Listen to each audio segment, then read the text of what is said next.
नमो अरिहन्ताणं नमो सिद्धाणं नमो आयिर्याणं नमो वज्रायाणं नमो लोये सबसाहूर्णम्।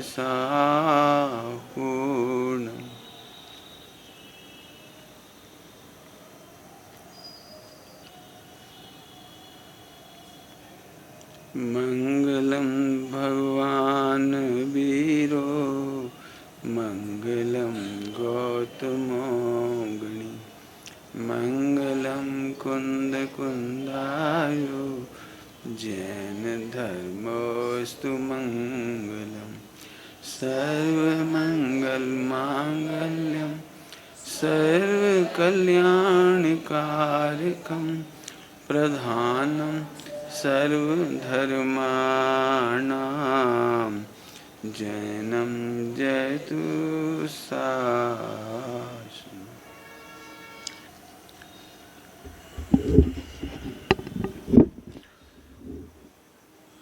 चिकित्सा के बारे में आज अपन चर्चा करेंगे। चिकित्सा एक महाविज्ञान है और 1 घंटे में पढ़ाया नहीं जा सकता। बच्चे बैठे हैं वो महाभाग्यशाली हैं। एक भी बच्चे को कैंसर नहीं होगा यदि आज की बात समझ जाओगे तो। हार्ट अटैक नहीं होगा, ब्लड प्रेशर नहीं होगा, टीबी नहीं होगी, अस्थमा नहीं होगा, आंखों पे चश्मा भी नहीं लगेगा। यदि आप मेरी बात बहुत ध्यान से आज की सुन लें तो। अभी मैं चिकित्सा की चर्चा नहीं करूंगा, रोग होते क्यों हैं ये बताऊंगा बस। अपने अचल जी धवल जी, छिंदवाड़ा में धवल जी, एक बार छिंदवाड़ा में या नागपुर में उनका मिलना रामदेव जी से हुआ। आधा 1 घंटा चर्चा हुई तो मुझे धवल जी ने बताया था कि रामदेव ने ये कहा कि जैनियों को तो कोई रोग होना ही नहीं चाहिए। जैनी और साधु यदि बीमार होता है तो ये अचंभे की बात है। बोले मैंने जो कुछ सीखा है वो तुम्हारे चरणानियों के ग्रंथ पढ़ के सीखा है। लोग चरणानियों का पालन नहीं करते। उबला हुआ पानी पीना हजारों रोगों की दवाई है। यदि आपको कुछ नहीं समझ में आ रहा, कुछ क्या दवाई लें, आप केवल उबले पानी पे 3 दिन का उपवास कर लो, रोग मिट जाए, कंट्रोल में आ जाए। कुछ मत करो, कुछ आपको अक्ल में नहीं आ रही मत करो। मैंने उन्होंने ये बात बताई। बोले मैं एक पुस्तक आपको दूं यदि आप पढ़ो तो, प्राकृतिक चिकित्सा शास्त्र, प्राकृतिक चिकित्सा शास्त्र के नाम से है। उसमें 80% 70% पेज केवल जैन धर्म की बातें कर रहे हैं उसमें। और हिंदुस्तान का सबसे बड़ा माने प्राकृतिक चिकित्सक थे वो, उनकी वो किताब है। उसमें आप कल्पना भी नहीं कर सकते, यदि मैं अपनी भाषा में कहूँ तो वो अध्यात्म थेरेपी लिखी उन्होंने। बोले यदि आपके जीवन में 5 पाप हैं तो आपको रोगी होने से कोई नहीं बचा सकता। यदि आप टेंशन में हैं, कसाएं हैं और 10 धर्म आपके जीवन में नहीं है, पूरे चैप्टर हैं इसके। मैं आपको किताब दिखाऊं तो आप देख के दंग कर रहोगे। 10 धर्म के चैप्टर हैं उसमें। यदि आप भ्रष्टाचार करते, बेईमानी करते, ईमानदारी नहीं रखते तो आपको कोई स्वस्थ नहीं कर सकता, लिखा है उसमें। बिल्कुल ऐसी बात है। तो एक बात तो ये रही कि अपन अपने ग्रंथों का बहुमान लाएं, इसलिए बात मैं पढ़ा रहा हूँ। यदि कोई मेरे से कहे ना कि आप रामदेव जी के पैटर्न पे मत जाना बिल्कुल, तो मैं गारंटी से कहता हूँ कि मैं केवल जिनवाणी के आधार से आपको दी बेस्ट मेडिकल साइंस पढ़ा दूंगा। लेकिन 3 बार कह दिया है। हमारे बच्चे जब बैठेंगे तो ऐसे बैठेंगे, रोटी खाएंगे तो ऐसे, पढ़ेंगे तो ऐसे। अब जी क्या बताएं बेटी, स्मरण शक्ति से लेकर के आंखें तक खराब होती हैं और कुंवड़ निकल आती है, पीछे की वो निकल जाती है। वृद्धावस्था में ऐसे हो जाओगे आप हमेशा। अब यदि मैं कहूँगा ना सामायिक ऐसे किया कर तो हंसी उड़ा देंगे, हाँ हाँ हाँ, और रामदेव कहेगा तो ऐसे बैठ जाएंगे।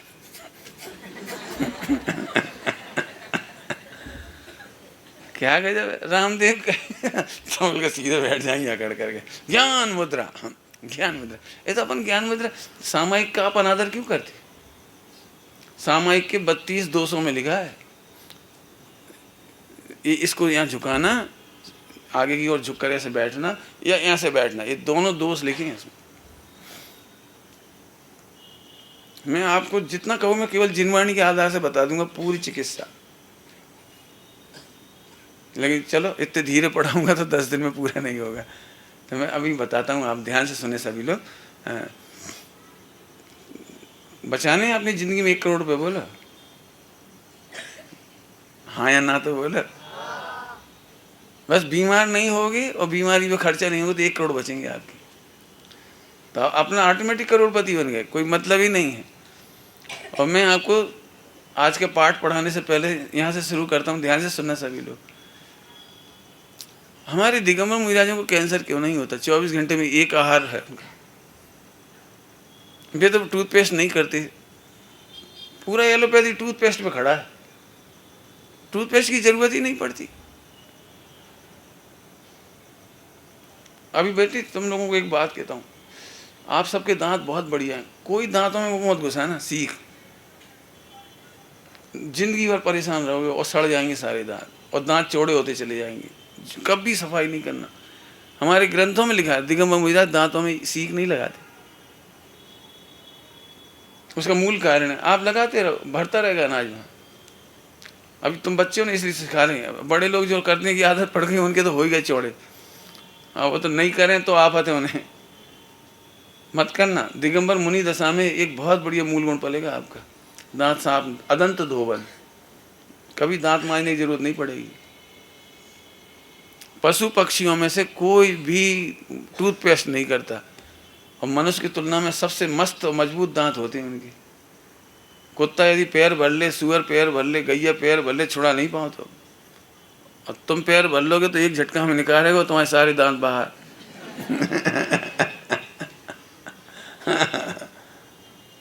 इतनी मुसीबत है। तो अच्छे बैठो जिंदगी में, हमेशा पढ़ते समय बिल्कुल ऐसे ही बैठने की आदत डालो, झुक कर बैठने की आदत मत डालो। आजकल के बच्चों को जो चश्मा लगने का मूल कारण है वो मोबाइल, और वो चोरी से करती थे।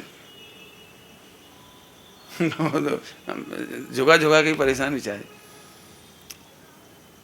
बाकी रही सही कसर, 100% आंखों पे चश्मा लगने का कारण है कंप्यूटर, लैपटॉप, मोबाइल। एक भी IIT ऐसा नहीं हुआ सौभाग्यशाली जिसका पैंक्रियाज बढ़िया हो और आंखें बढ़िया हो और बाल पे पूरे चांद नजर ना आए। मतलब चांद आते ही है नजर, समझ गए, बाल गिर जाते हैं। मूल जड़ है 2-3 चीजें जो बताई, तो आप इनसे बच के रहो, समझ गए। चलो शुरू करता हूँ बिल्कुल स्टार्टिंग से ही। बहुत प्योर सुनाने में तो मुझे समय लगेगा, लेकिन मैं आपको केवल जिज्ञासु बना रहा हूँ। आपको बांग्लादेश की बच्चियों के बारे में लिखा है आज के अखबार में कि बांग्लादेश की बच्चियाँ इंटरनेशनल लेवल पर सबसे पीछे हैं। क्यों पीछे बताया वो मैं कारण बता रहा हूँ। उसमें एक लाइन लिखी बहुत अच्छी, क्योंकि वहाँ की बच्चियाँ घरेलू काम करती हैं, वे योगा नहीं करती, वे मेडिटेशन नहीं करने जाती, वे दौड़ लगाने नहीं जाती, वे किसी के जिम में नहीं जाती, इसलिए उनको सबसे पीछे बताया। लेकिन साथ में ये लिखा है वहाँ की बच्चियाँ सभी स्वस्थ हैं, क्यों कि वे घरेलू काम करती हैं। इंटरनेशनल ले पैटर्न तो वो है, कौन कौन बच्ची सुबह उठ करके योगा करती है, दौड़ती है, धूपती है, कौन कौन क्या करती है, तो उससे उसके अपेक्षा पीछे, लेकिन उन्हें ज़रूरत ही नहीं पड़ती। अब मैं आप सबको बोलूँ, यदि आपको स्वस्थ होना हो ना तो आपको 100 बरस पुरानी भोजन स्टाइल में जाना पड़ेगा, काम करना पड़ेगा, पानी भरने कुएं पे जाना पड़ेगा, मेहनत करनी पड़ेगी, हाथ से आटा पीसना पड़ेगा, आपको परिश्रम करना पड़ेगा। अब फिर बीमारी हो जाए तो बता देना। 100 साल पहले किसी को कैंसर सुना हो तो बताना आपसे। हार्ट अटैक की बीमारी अभी अभी की देन है, ये बढ़िया सुपर गिफ्ट। जो बड़ी बड़ी बीमारी है ना, ये पहले नहीं थी ये सब चीज़ें। तो खैर इतना तो आप नहीं करोगे, चौथे काल में जाने की कोशिश नहीं करोगे, मुझे पता है, लेकिन आपको जितना आप कर सकते हो करना। शुरुआत मैं यहाँ से कर रहा हूँ। सबसे पहले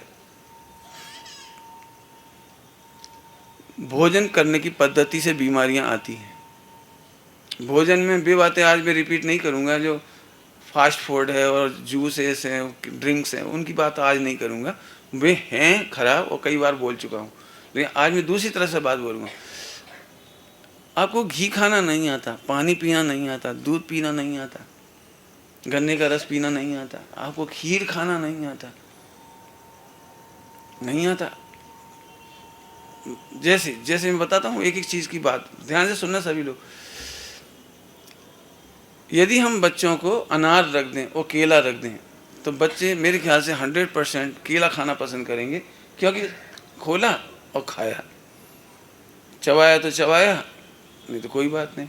अब ये रॉन्ग साइड है। यदि बच्चों को चने और रसगुल्ले रख दिए जाएं तो बच्चे चने खाना पसंद नहीं करेंगे, क्योंकि एक एक चबाओ, रसगुल्ला मुंह में चला गया सीधे। गन्ना दे दो और जूस दे दो तो बच्चे जूस पीना पसंद करेंगे, गन्ना नहीं। बोलो एक बात बोलूं आपको, यदि 100 साल तक दांत नहीं गिराने हों, मजबूत रखने हों, तो 20 ग्राम चने रोज चबाओ। और गन्ना का सीजन में इतना बड़ा गन्ना 4 पौर वाला, कम से कम 4 पौर, समझ गए, 4 पौर, कम से कम 4 पौर का गन्ना यदि आप चूसो दांतों से छील छील के, जिंदगी में आपको चश्मा नहीं लगेगा, आयरन की कमी नहीं पड़ेगी, कैल्शियम की कमी नहीं पड़ेगी, ब्रेन की सारी नसों की एक्सरसाइज होती है पूरी चबाने में। आप ये 2 चीज़ें कर लो तो बहुत बढ़िया होगी, आपकी आंखों पे चश्मा ही नहीं लगेगा, कुछ काम ही नहीं, तकलीफ ही नहीं होगी कोई प्रकार की, कोई ब्रेन एमरेज नहीं, कोई हार्ट अटैक नहीं, कोई ब्रेन ट्यूमर नहीं, कुछ नहीं। अब आज की तारीख में तो ये बीमारियाँ इसलिए बढ़ रही हैं कि चबाने के नाम पर लोग सूप पीना पसंद करते हैं, दूध पिया था। दूध मैं कहता हूँ जरा समझो, जरा अंदर का ढांचा बताता हूँ कैसा होता है। जैसे एक आहार नली वगैरह ऐसी होती है ना अंदर अंदर, तो इनमें लॉकिंग सिस्टम होते हैं, लॉकिंग सिस्टम। लॉकिंग माने यदि एक बार नीचे चली गई तो फिर ऊपर लौट के वापस ना आ जाए, तो अंदर अंदर लॉकिंग सिस्टम से अंदर अंदर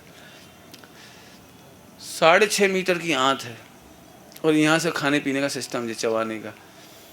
अब हम क्या करते हैं, ध्यान से सुनना, एक फुग्गे में आप 1 गिलास पानी डाल सकते हो, ऐसे भर सकते हो? नहीं भर सकते, धीरे धीरे भराएगा उसमें। हम क्या करते हैं, जैसे गन्ने का रस पीने की गंदी आदत, दूध पीने की गंदी आदत, चाय पीने की गंदी आदत, मैं ठंडे आइटम की समझ लो अभी, तो लिया और 1 सेकंड में 1 झटके में कूड़ दिया। बोतल ली पानी की, 1 लीटर पानी सीधा धड़ धड़ पी गए। गर्मियों के दिनों में मटके का ठंडा पानी मिल गया, गर्मी में आप आए हो, एक बार में 4 गिलास पानी धड़ धड़ धड़ भरा, धड़ धड़। ये आपकी 80% बीमारियों का कारण है। आपको मालूम है प्यास बुझती नहीं है, 4 गिलास पानी पीने के बाद भी मटके का प्यास नहीं बुझती, 10 मिनट बाद भी लग रहा है गला सूख रहा है। और पेट ओवरलोड हो जाने से किडनी का काम बढ़ जाता है, किडनी वीक हो जाती है उससे, और किडनी वहाँ यूरिन को निकालने में मेहनत करने लगती है। ओवरलोड हो गया, प्यास की प्यास नहीं बुझी, परेशान की परेशानी रही पूरी। ध्यान रखना, लिखा है केला ज़्यादा चबाने की ज़रूरत है, आम सीधे सीधे रस नहीं पी जावा धड़ाधड़, आम कोई सा भी रस, कोई भी दूध वगैरह धड़ धड़ मत पियो। इसलिए अंग्रेजों ने एक सिस्टम निकाला है, स्ट्रॉ। आपने देखा स्ट्रॉ में कितना आता है, देखा कभी चूज करके से सिप करके देखा आपने? वर्ल्ड में बच्चे को पीने की स्टाइल नहीं सिखानी पड़ी, बच्चा जैसे माँ का दूध पीता है, एक एक ड्रॉप, ये उसका सही सिस्टम है। आप कल्पना भी नहीं कर सकते हो, सबसे माँ के दूध में घी की मात्रा ही नहीं होती, यूँ समझो आप। और बच्चे का वृद्धि, बच्चे के शरीर की वृद्धि, वो एक एक ड्रॉप चूसने के कारण उस बच्चे की हेल्थ आप देखो जरा, कितनी तेजी से बढ़ती है। पूरी हड्डियां बढ़ती हैं, मांसपेशियां बढ़ती हैं, वजन बढ़ता है। आप ये मत सोचो भैंस का दूध पीने से ताकत आती है।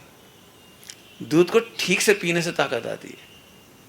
अब इतना समय भी नहीं बचा आजकल, क्यों समय हो तो कम से कम आप मेरे पास आओगे ना, तो मैं शाम का भोजन घर पे लेना इसलिए पसंद करता हूँ कि भले मैं जरा सा पीऊँ, लेकिन मैं एक पतली सी चम्मच लेके एक एक चम्मच से ऐसे पीता हूँ धीरे धीरे। पानी पीने की स्टाइल बहुत धीमी है मेरी, धीरे पीता हूँ। चने में मुश्किल से मूंगफली खाऊंगा तो 10-12 दाने बस, वो एक एक दाना चबा के जब बिल्कुल पानी बन जाएगा मुंह में, तब उन्हें गुटकेंगे। मैंने फुल टेस्ट, बस फुल चबाना। 100% फ़ायदा उठाता हूँ मैं। खाता हूँ 12 दाने 15 दाने मुश्किल से मूंगफली के, चने के 15-20 दाने बस, लेकिन चबाऊँगा इतना कि जाकर पूरा फ़ायदा करे। ये तो सुबह जरूर मजबूरी है कि मैं भोजन में 1 घंटा नहीं बैठ सकता, तो इसलिए मैं दूध जल्दी पीता हुआ दिखाई देता हूँ। नहीं, बाकी मेरे चबाने का काम बहुत है। चबाइए, रोटी को इतना चबाइए। अपन क्या सोचते हैं पता है, कम से कम 6 रोटी तो खानी चाहिए। नहीं, बिल्कुल नहीं। 2 रोटी से ज़्यादा खाने की जरूरत नहीं किसी को भी। मैं नहीं कह रहा हूँ मत खा लो है लेकिन मालूम है आपको, 4 रोटी खाने का मतलब है 8 घंटे का श्रम। यदि आप 8 घंटे का फिजिकली श्रम नहीं करते हैं, परिश्रम नहीं करते हैं, पसीना नहीं बहाते हैं, तो अनाज खाने के अधिकारी नहीं है आप। हमारे जैन समाज में बीमारी की मूल जड़ है। पुण्य का उतना उदय है कि हमें फिजिकली दौड़ना नहीं पड़ता, काम नहीं करना पड़ता, फ़ोन पे काम हो जाते हैं, लिफ्ट से उतर जाते हैं, एसी में ठंडे ठंडे कूल कूल काम करने के लिए मशीन लगी हुई हैं, सफाई करने के लिए वैक्यूम क्लीनर लगा हुआ है, उससे हम सुखी मानते हैं। मूल बीमारी की जड़ है, मूल बीमारी की जड़ हम श्रम नहीं करते। दिगंबर मुनिराज 24 घंटे में एक आहार लेते हैं और इतना विहार करते हैं, 25-30 किलोमीटर, 20-20 किलोमीटर, 25 किलोमीटर, 30 किलोमीटर विहार कर रहे हैं, पढ़ रहे हैं, प्रवचन कर रहे हैं, लेखन कर रहे हैं। तो ये क्यों बीमार नहीं हो रहे? अंतराय का पालन कर रहे हैं, 5-5 दिन आहार नहीं मिलते फिर भी मुनिराज विहार कर रहे हैं। ये हो कैसे रहा है? इसका मतलब है शरीर में शक्ति तो बहुत है, लेकिन हम उसे सुविधा के नाम पर उसकी शक्ति खत्म कर देती। तो पहली बात समझ में आई, 1 गिलास जूस पियो, मना नहीं कर रहे। पहली कोशिश ये करो गन्ना चूसो। पहली कोशिश ये करो कि आपको पता है, जैसे एक व्यक्ति 1 नींबू पर्याप्त होता है उसके लिए, ऐसे 1 संतरा एक व्यक्ति के लिए पर्याप्त होता है। 1 संतरा के बाद जब दूसरा संतरा हम खाते हैं, उसकी 0 वैल्यू होती है, 0 न्यूट्रिशन टू यू। 1 केला पर्याप्त होता है हमारे लिए, लेकिन हम ठूस लेंगे 4-6। यदि फोकट में मिल जाए तो पूछने का खबर। आपको पता है रसगुल्ले का इतनी साइज क्यों होता है? एक आदमी के लिए 2 रोटी इक्वल 1 रसगुल्ला। यदि आपने 1 रसगुल्ला खाया तो फिर 2 रोटी मत खाओ। आपको 2 रसगुल्ले खाने हैं जिस दिन, उस दिन 2 रसगुल्ले खा लो और भरपेट सब्जी सलाद खा लो, टोटल एनर्जी मिल रही है आपको।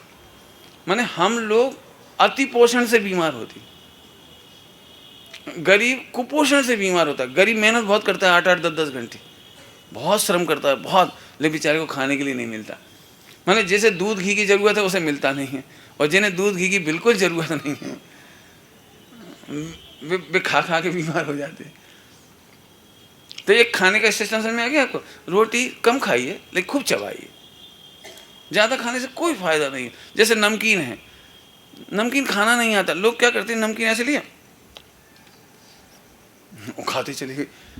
यदि मैं वॉमिटिंग करवाऊँ ना तो क्रेस निकलेंगी, माने रस नहीं निकलेगा, और क्रेस बहुत लॉस करता है। रस तो फिर भी फायदा करता है, लेकिन क्रेस जो करके डाल दी वो तो बिल्कुल नुकसान करता है। तो एक बात तो ये मैंने खाने पीने की बताई, आप बिल्कुल सिप करके पानी पियो, प्यास बुझ जाएगी, आप चिंता नहीं करना।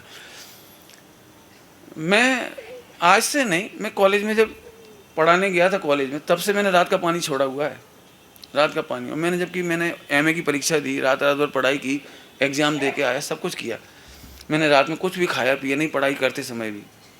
तो मेरी स्टेमिना में कोई तकलीफ नहीं आई, मैंने तो काम बहुत किया, पढ़ाई भी, कॉलेज में पढ़ाने भी गए और काम चल गया। और आजकल के अभी 2 टाइम से तीसरा टाइम पानी भी नहीं ले रहा, 2 टाइम नहीं सारा काम हो रहा। और आने वाले समय में 4 साल बाद तो पूरी इच्छा ही है कि 24 घंटे में एक आहार जल बस।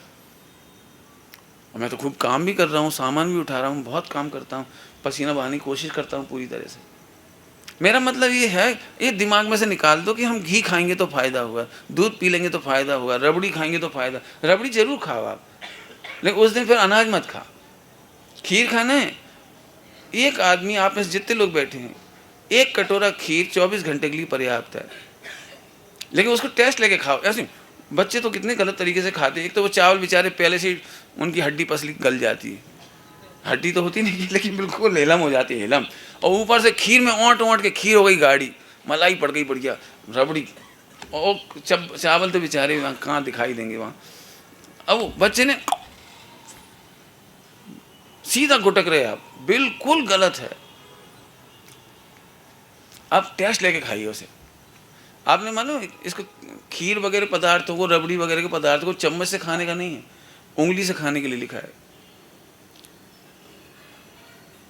उंगली से, पहले जमाने में समझते हैं उंगली से खीर ऐसे उंगली से खाई जाए। अब सोचो खीर उंगली पे कितनी आई हो, कितनी मुंह में जाएगी।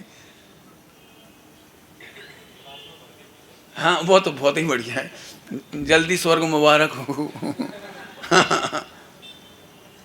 बिल्कुल नहीं, बिल्कुल नहीं। मैं फिर कहता हूँ, मैं अपनी बात कहता हूँ, मुझे ब्रह्मचर्य लेना था, तो मुझे एलोपैथी का त्याग करना था। आज से 40 साल पहले से मुझे ये लगता था एलोपैथी के बिना कैसे काम नहीं चलेगा, फिर कुछ तो, और फिर ब्रह्मचारी हुए तो एलोपैथी लेंगे तो कैसे करेंगे। तो उससे बचने का भाव था मुझे 40 साल, वो भाव मेरे थे। तो मुझे समाचार पत्रों से लेकर ऐसी ऐसी पुस्तकें मिली, ऑटोमेटिक मिलती चली गई। मैंने नेचुरोपैथी का अध्ययन कर लिया ऑटोमेटिक, और मुझे महाभाग से इंडिया के दी बेस्ट नेचुरोपैथी के व्यक्ति स्वामीनाथन, वो मिल गए 15 दिन के लिए। और 15 दिन में मुझे जो पढ़ाया उन्होंने, वो मेरे लिए जीवन का वरदान ही बन गया। वो हम उनसे रोज पूछते थे चिकित्सा, इस बीमारी में क्या करें, उस बीमारी में क्या करें, हमें ऐसा बीमारी नहीं हो उसके लिए क्या करें। एक दिन भी जवाब नहीं दिया। हमने उनसे खूब पूछा। अभी आप में से बहुत लोग पूछेंगे, पंडित सुबह सुबह 1 लीटर पानी पीना चाहिए कि नहीं पीना चाहिए, सुबह सुबह पानी पी के पेट साफ करना चाहिए कि नहीं करना चाहिए, चाय पी के साफ करना चाहिए कि नहीं करना चाहिए। तो वे कहते थे कि पानी पी करना यही आपकी बीमारी का लक्षण है। बताओ गैया बैल में से कोई ऐसे है जो पानी पी के पेट साफ करे, जानवर में तो कोई नहीं करते हैं ऐसा। आपके स्वस्थ होने की, आप स्वस्थ होने के बारे में पूछोगे ना मेरे से, तो 1 मिनट में मैं बता दूंगा पूरे टेस्ट। 1 मिनट में यदि पेट साफ हो जाता है तो आप स्वस्थ हैं, और 1 मिनट पेट साफ नहीं होता है तो आपको 2500 बीमारियां हैं। ये कह रहा हूँ, हैं ये कह रहा हूँ, होंगी नहीं कह रहा हूँ, हैं।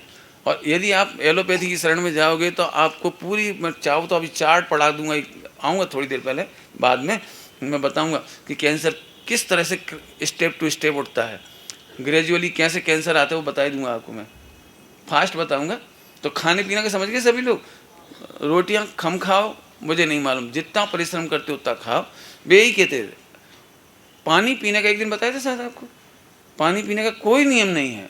ठंडों में कम होगा, सब्जियां ज़्यादा खाओगे तो कम पीना पड़ेगा, मेहनत कम कर रहे हो तो पानी कम पीना पड़ेगा, एसी में बैठे हो तो पानी कम पीना पड़ेगा, खेतों में जा रहे हो तो पानी ज़्यादा पीना पड़ेगा, शारीरिक श्रम ज़्यादा कर रहे हो तो पानी पीना पड़ेगा, रात में ज़्यादा जाग रहे हो तो पानी पीना पड़ेगा। सबके गणित अलग अलग है, 1-1 सेकंड में बदलेगा गणित।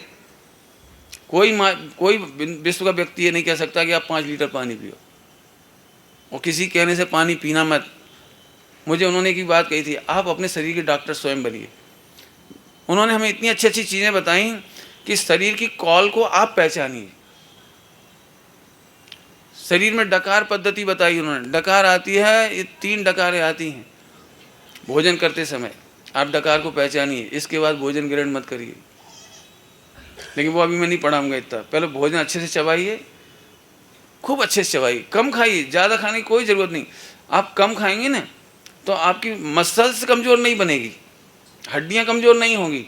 लेकिन ज़्यादा खाने वाले जो खाते हैं उनकी चर्बी बढ़ जाएगी, तौंद बढ़ जाएगी, जांग में चर्बी बढ़ जाएगी, देखने में फूले फूले से अच्छे लगेंगे मोड़ा, लेकिन कोई काम के नहीं, दौड़ नहीं सकते, चल नहीं सकते, फला नहीं कर सकते। तो एक काम तो आपको खाने पीने की सुधारना है, नंबर 1।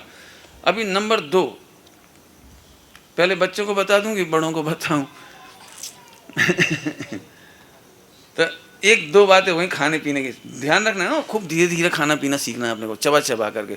जल्दी में हो तो पानी पी लो, कोई दिक्कत नहीं है, 1 गिलास दूध पी लो, कोई दिक्कत नहीं। आपके पास टाइम नहीं, कोई बात नहीं, आप फिर समझ लेना, कम खाने से आप बीमार नहीं होते, लेकिन गलत तरीके से खाने से बीमार होते हैं।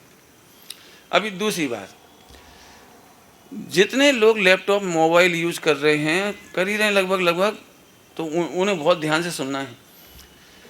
आजकल की तारीख में सबसे ज़्यादा बीमारियां हो रही हैं, अस्थमा, श्वास में फूलना, क्या कहना चाहिए आपकी, और जो इसी तरह की बीमारियां, उसका मूल कारण है कि ऑक्सीजन ग्रहण करने की शक्ति घट रही है।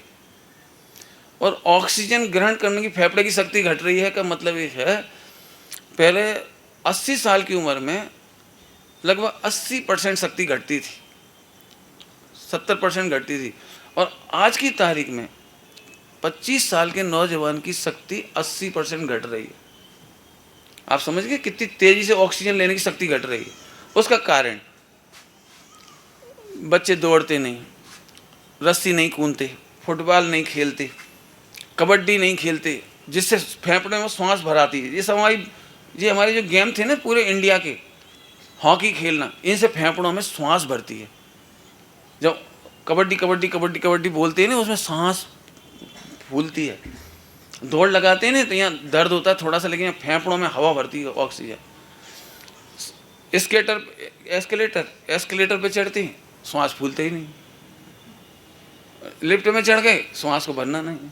सामान जरा बच्चे से कर, तो वो पहले ज़माने में तो चलो थोड़ा लोड उठाते थे लोग, ऐसे रख लेते थे, ऐसे रख लेते 50-50 किलो और चल देते थे। 100 किलो का बोरा और ऐसे भर के ऐसे सरका देते थे, उठा देते थे लोग, सेठ लोग तो हेल्दी थे, बढ़िया अच्छा खाते थे। अब आज की तारीख इतने से बैग नहीं उठाओ जाते, पहिया लगी। अरे भैया जरा सी सीढ़ियाँ चढ़ लो तो क्या दिक्कत है? अब मसल कहाँ से बनेगी बताना जरा, मसल कहाँ से बनेगी बच्चों की जब वजन ही नहीं उठाना?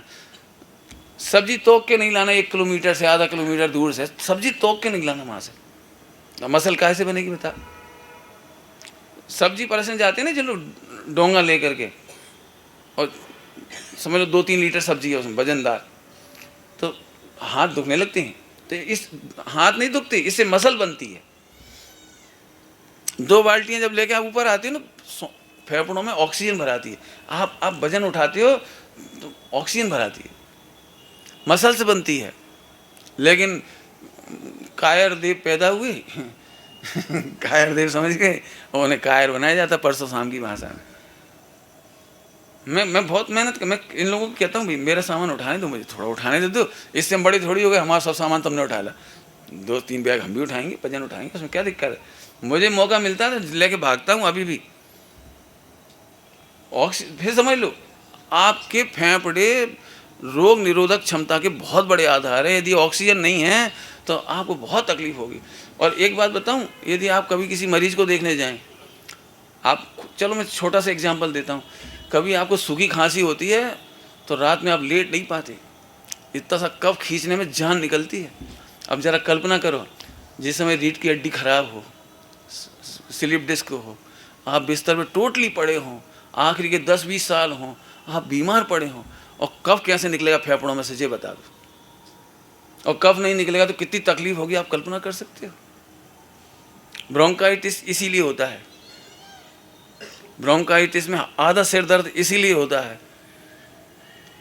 केवल एक काम करो बेटे, चाहे कुछ हो, काम से जी मत चुराओ, वजन उठाने से जी मत चुराओ, काम झाड़ू पोछा करो। बच्चियां घरों में झाड़ू पोछा लगाती थी। आप एक बात देख लेना, आपके यहाँ जो बाई आती है ना, वो हमेशा सिले में, कोई मोटी बाई नहीं आएगी, देख लेना आप। और तुम 2 रोटी खाते हो तो भी मोटे हो जाते हो, और आधा किलो आटा खा जाती है, और तो भी उसका पेट में पता ही नहीं लगता कहाँ गया वो। मेहनत है उसका, मेहनत है, पच जाता है उसको फटाफट, बिल्कुल सिले में मस्त है, स्वस्थ है। मन परिश्रम करो, परिश्रम से कोई मत जी चुराओ। और फिर कह रहे हैं, माताएं अपनी बच्चियों को बीमार नहीं करना चाहती तो उन्हें रोज कहो पोंछा लगाओ। अभी से सब लोग आ जाते हैं तो मैं तीनों कमरे का पोंछा लगा रहा हूँ, हाँ जहाँ मैं आया हूँ।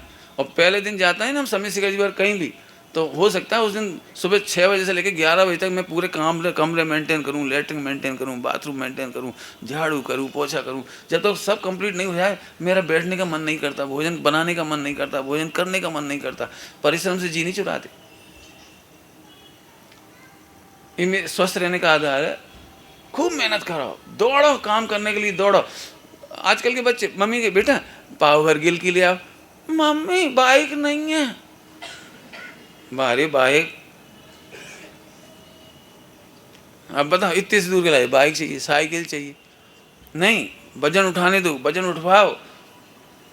इसमें तो कंपटीशन होना चाहिए, हर बच्चे को काम करना चाहिए। बस सोचो उनने कर लो, चलो अपन बैठे।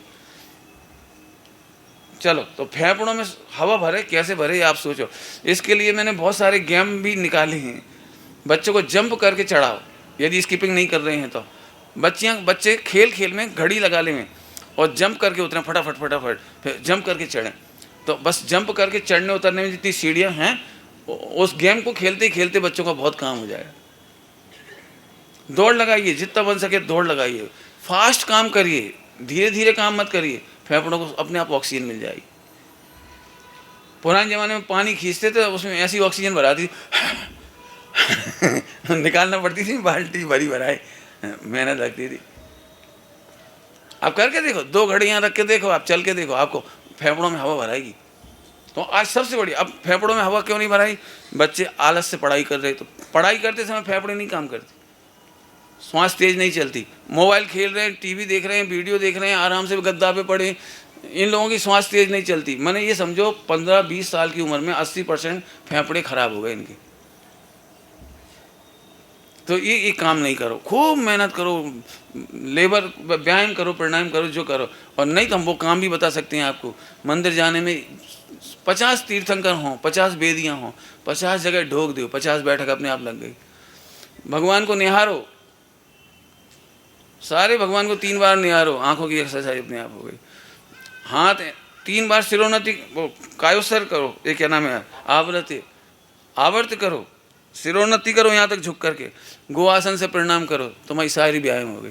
पानी भरो, झाड़ू लगाओ, पोंछा करो, सुबह उठते से ऐसे नहीं बिस्तर ऐसे रख दे, ऐसे नहीं, चादर को खोल के बिल्कुल अच्छे से फोल्ड करो, फिर ऐसे करो।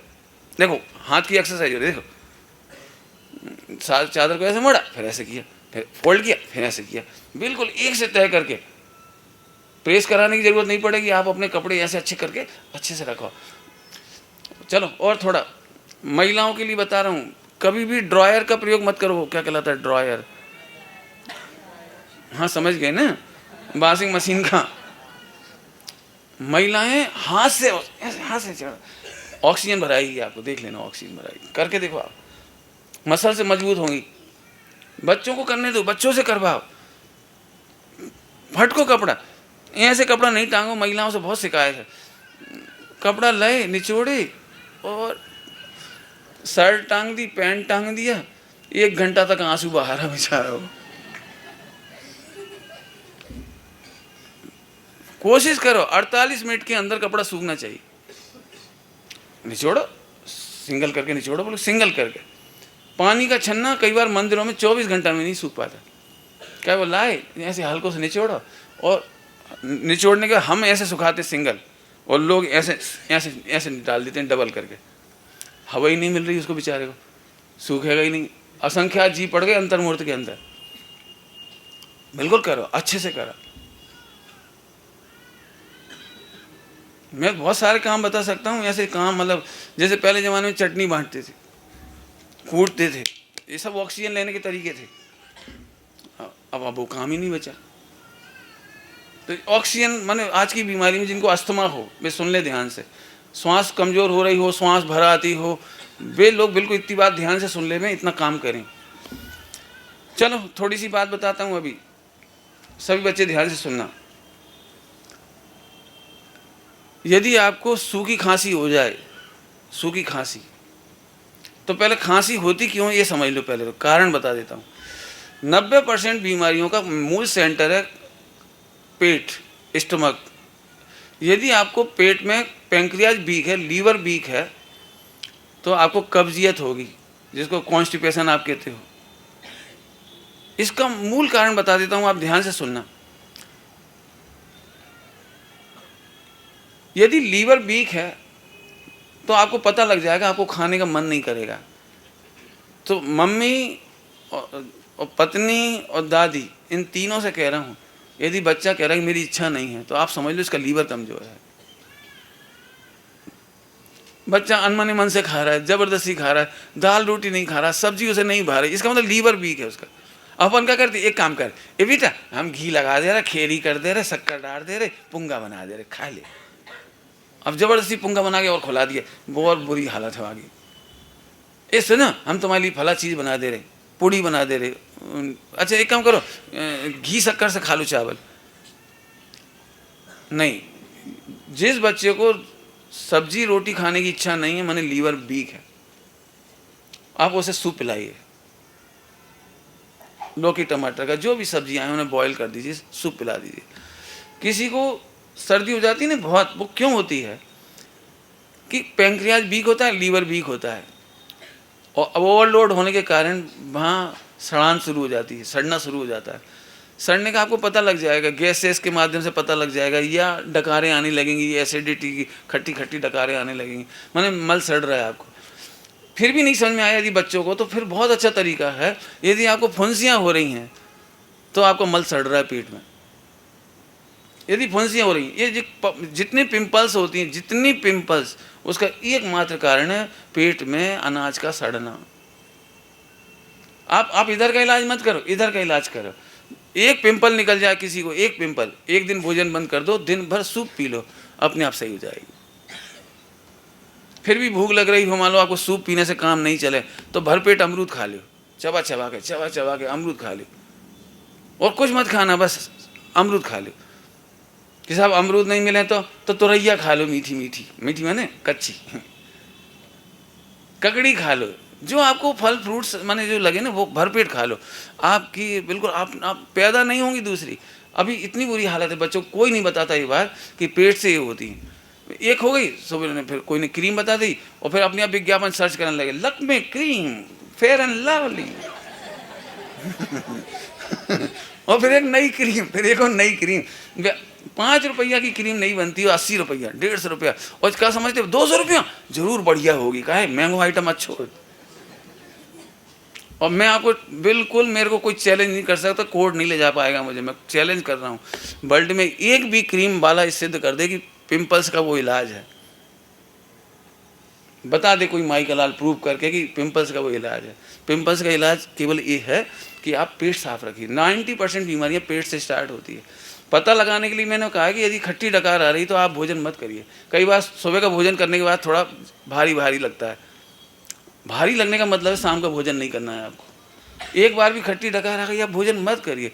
यदि आपको भूख लग रही हो तो फल ले लीजिए, सलाद ले लीजिए, एक आध गिलास दूध पी लीजिए, हल्का भोजन रखिए, मत लीजिए कुछ, कोई ज़रूरी नहीं है। लेकिन अम्मा का लगा लपटा बनाओ, खाए ले 2 रोटी, हाँ बस 2 रोटी खावे के नाम पे 3 खाए। सुबह का पच नहीं पाया था, शाम के मेहमान हो रहा है, अब इन्हें निकालें कैसे रखें, सुबह साफ है। फिर सोच लो, सुन लो सभी लोग, यदि आपको हरड़ खा करके पेट साफ करना पड़े, अजवाइन खा के पेट साफ करना पड़े, गर्म पानी पी के पेट साफ करना पड़े, दूध चाय पी के पेट साफ करना पड़े, तो आप कैंसर को निमंत्रण दे रहे हो। बस ये है कि वो कैंसर जरा 25 साल बाद आएगा, लास्ट स्टेज, और जल्दी बुलाना तो उसकी भी विधि भी बता दूंगा, जल्दी भी आ जाएगा, कोई दिक्कत नहीं। लेकिन आपको कितना सिंपल उपाय, चबाइए, अच्छे से पानी पीजिए, और किसी पैमाने को मत ना पिए। पशु किसी से नहीं पूछता मुझे कितना पानी पीना है, पशु किसी से नहीं पूछता मुझे कितनी घास खानी है। हम लेकिन इतने पागल हुए पढ़े लिखे लोग, 5 ग्राम क्या कहलाती है, दालों में क्या पाया जाता है, प्रोटीन, विटामिन, विटामिन सी की कमी है। कहाँ से आ गई कमी? पशुओं ने तो कुछ ही नापा तोला नहीं, हम क्यों नाप तोल रहे हैं? नेचर पे ध्यान दीजिए, आप नेचर पे बस इतना ध्यान रखिए। तो इतनी बात समझ में आ गई आपको? खाने चबाने की बात हो गई, फेफड़ों की बात हो गई, पेट साफ रखिएगा। कई लोगों को क्या लगता है, अब पेट में कच्ची हुई ही तो निकलेगा क्या से, तो जबरदस्ती 2-3 दिन का माल डाल दिया। अरे भाई साहब, धक्का लगाने का काम थोड़ी है। आपको पता है बॉडी में 6-6, 8-8 महीने पुराना मल सड़ा हुआ रुका रहता है। मलेरिया नाम की बीमारी सुनी है? मलेरिया, स्वामीनाथन जी कहते थे मलेरिया साफ साफ कह रहा है मल का एरिया बढ़ गया।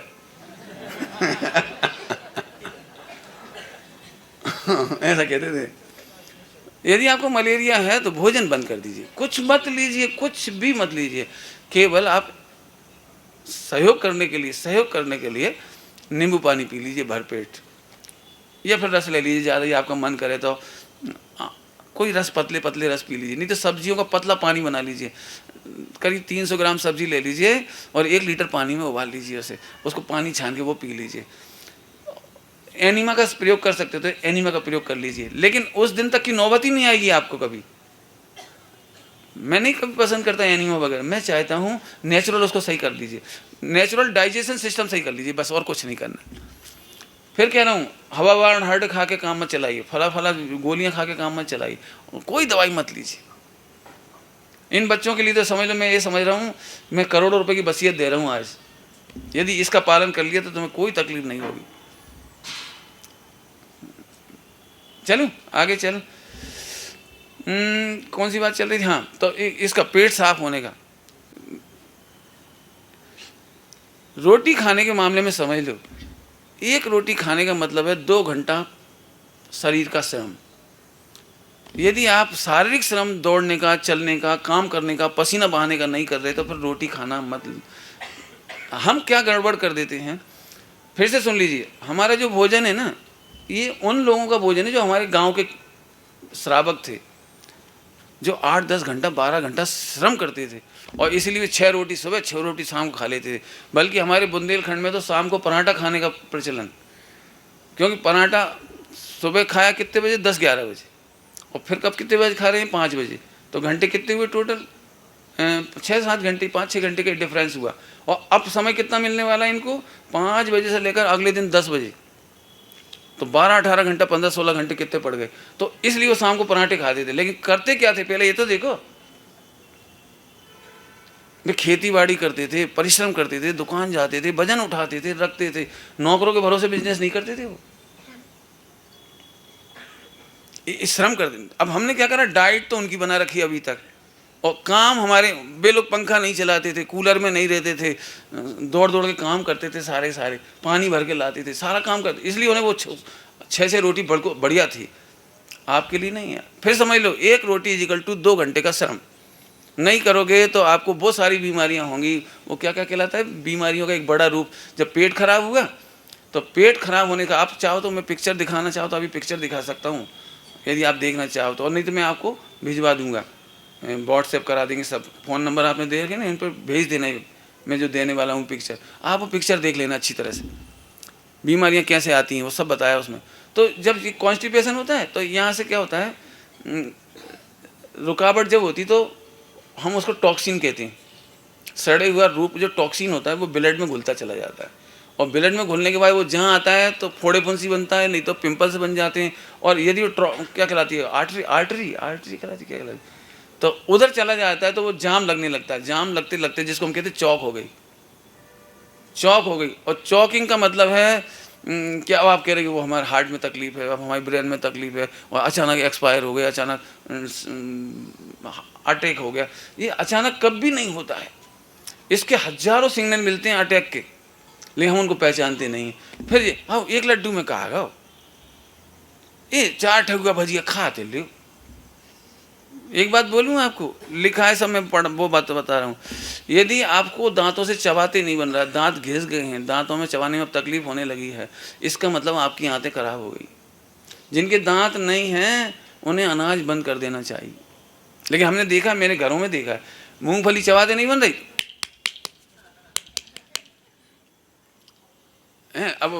पापड़ पपड़ ये बस नहीं रही खाते, क्या कहलाती है वो, चने की दाल तली हुई, चना। अब गुटक गए भाई, बिल्कुल नहीं, बिल्कुल। मैंने लिख लेना ये बात, दांत नहीं आंत नहीं। लेकिन अब ये बहुत कठिन लगेगी ये भैया, फिर हम भोगेंगे कब? तो वो तरीका हम बता दे रहे। जिनके दांत नहीं है उनको 90% सूप सब्जी सलाद पर रहना चाहिए। यदि आपको रोटी खाना हो तो रोटी मत चबाइए। यदि मेहनत नहीं है, फिर समझ लेना, उम्र 50-60 से ऊपर हो गई, तो आप रोटियों को, 2 रोटियों को भिगो दो पानी में आधा घंटा, और उनका पानी छान करके पी लीजिए। आपको पूरे विटामिन प्रोटीन जो जो चाहिए सब मिल जाए। यदि खून बनने में कमी आ रही हो तो शाम को 1 कप गेहूँ भिगो दो आप पानी में, 1 कप गेहूँ भिगो दो पानी में। अगले दिन सुबह नितार करके छान करके वो पानी पी लो। आपको पता भी नहीं, इतनी चीज़ें मिलेंगी कि हम आपको कुछ बता नहीं सकते। अब वो बात मैं नहीं कहना चाहता हूँ कि वो क्या कहलाते जवारे उगा देते हैं गेहूँ के, 8-10 दिन के जवारे बन जाते, क्या कहलाते जो भी कुछ कजरियाँ कहलाती, कहीं जो भी नाम, वो वर्ल्ड का दी बेस्ट न्यूट्रिशन है। यदि 20-25 घास के इतने बड़े बड़े पीस मिक्सी में क्रैश करके पानी छान के पी लिया जाए तो बहुत अच्छी चीज़ है। मैं इसलिए कह रहा हूँ कि एलोपैथी से बढ़िया है वो चीज़, और हम एक केंद्रीय के त्याग ही नहीं है। अभी चिकित्सा के रूप में आप चाहें तो उसका बढ़िया प्रयोग कर सकते हैं। दी बेस्ट आइटम, पेट साफ करने के लिए, खून बनाने के लिए, हर चीज़ के लिए बहुत ही बढ़िया चीज़ है। चलो ऐसे धीरे धीरे पढ़ाऊंगा तो बहुत ही टाइम होगा, तो फास्ट चलना चाहिए। 9:30 हो गई मेरी घड़ी में, चलूँ अब थोड़ा है ना फास्ट। तो पेट जब खराब होता है तो खून खराब होता है, खून खराब होता है तो ये सारे अंग कमज़ोर होते चले जाते हैं, और नसों में जहाँ जहाँ वो मैंने बताया था वो जमा हो जाती हैं, तो वो उसका नाम फिर हार्ट अटैक वगैरह हो जाता है। इनसे बचने का सबसे अच्छा तरीका यही कि आप पेट साफ रख लीजिए बस। चलो अगली बात करता हूँ थोड़ी सी बीमारियाँ। अब सबसे पहला सिग्नल किसी किसी को पिंपल्स में आता है, और किसी किसी को पेट खराब होने का सिग्नल इसमें आता है सर्दी होने में, कफ होने में, सर्दी होने में। जी सिग्नल है। हम क्या करते हैं, थोड़ा कफ आया हम उसकी कीमत नहीं करते, थोड़ा और पेट खराब हुआ तो कफ और बढ़ गया। फिर हमारी माताएं बहनें इतनी समझदार हैं जो गलती से समझदार हैं। ए सर्दी हो रही, जुकाम हो रहा, छींक आ रही, रुक जा, हम अब यार ओंटी बना दे रहे बा, 2 लौंग डाल रही, 8-10 काली मिर्ची डाल दी, थोड़ी सौंठ डाल दी, अजवाइन डाल दी, और बढ़िया कड़का के और गरम गरम पी के सो जा बेटा, और सूख गया वो। मैंने जो निकलने वाला मटेरियल था वो सुखा और दिया इधर, अब वो सुखा दिया, इसका नाम है सूखी खांसी। सर्दी होने के बाद आप सुखाने का उपाय मत करिए। मैंने फिर कहा थोड़ा सा भी कफ आ रहा हो उस दिन आपको केवल सूप पीना है, आप 2 दिन में सही हो जाएंगे बिल्कुल। ऐसे बहुत सारे लोग बैठे होंगे जिनकी ज़िंदगी बीत गई, वो कफ सही नहीं हुआ, सर्दी सही नहीं हुई। पंडित जी हम केला नहीं खा सकत, काय सर्दी हो जा, नींबू नहीं खा और जरा पानी बरसा, जरा पानी बरसा, पंडित जी हवा लगे तो सर्दी हो जाएगी।